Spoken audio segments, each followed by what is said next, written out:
Why black people love coming to America.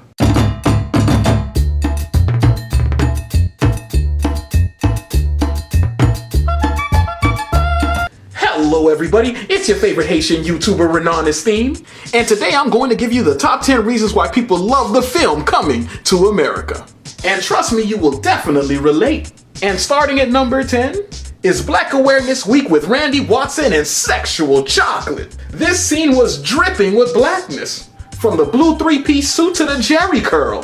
It took you back to school auditorium concerts and hometown talent, because remember, Randy Watson represented Jackson Heights. I mean, the boy could sing. And don't overlook the fact that he put on such a show that he had to do a mic drop at the end. And if you're from the streets, I guarantee you grew up knowing a Randy Watson. And that brings us to number 9. Samuel L. Jackson as the robber. Most people didn't know at the time that this small part was going to be so important. When we first watched the movie, it was just a dope scene. But as time passed and you watch the movie over and over, you get to see how this character embodies Mr. Jackson's whole career. He comes in hot and angry as usual, and he basically says at one point that anybody can get it. He even has Mr. Soul Glow himself ducked behind a table. I know if I ever saw him walk into my fast food spot, I wouldn't want no smoke. And on that note, let's move to number 8. The Royal Penis is Clean scene. As a kid, I can remember the look on my mom's face when that scene came on. She straight up said, hell no, we ain't watching another minute of this movie. But with a little bit of convincing, my father talked her out of it. Until today, it is a classic line and my mom's favorite movie. It was so fire that Ludacris used it as an album intro. It was a moment in movie history that black folk won't soon forget. And it set the tone for the entire movie. As soon as I saw it, I knew in my heart I was watching something epic. And that should take us to number 7, the Soul Glow commercial. Just let your soul glow.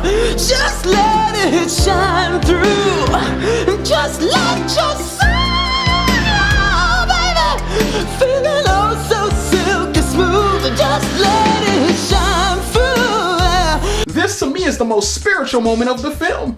Yeah, I said it, spiritual. When you sit back and listen to that smooth saxophone and powerful vocals, it does something to your spirit. It comes at a time in the film when Eddie wants to cut off his long natural hair.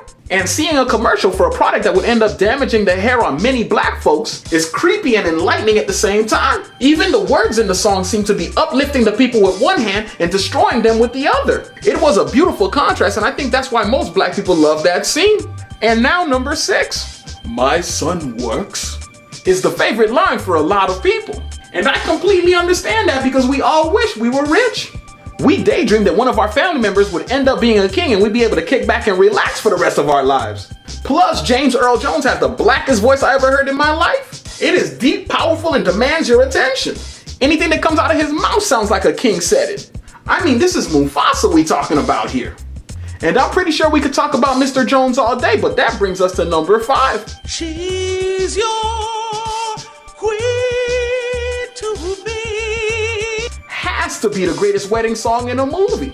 Because in real life, a woman would slap the mess out of you for singing that. Have y'all listened to the lyrics? This man said she is completely free of infection, an object for you to use at your discretion. Boy, they were wildin' for that one. And most people didn't even notice, because they put so much soul into it. And don't get me started on how stone cold this man's face was when he stopped singing. He looked pissed off that he even had to sing that mess. He looked like he had his mother in the front row shaking her head in shame. His girlfriend had to be sitting there thinking, is this how he views women? I need to get out of this relationship. That entire scene was a trip. And now let's move on to number 4, that damn McDowell. Man, growing up in Pompano, I seen a lot of things, but nothing was trippier than seeing bootleg versions of things you've seen on TV.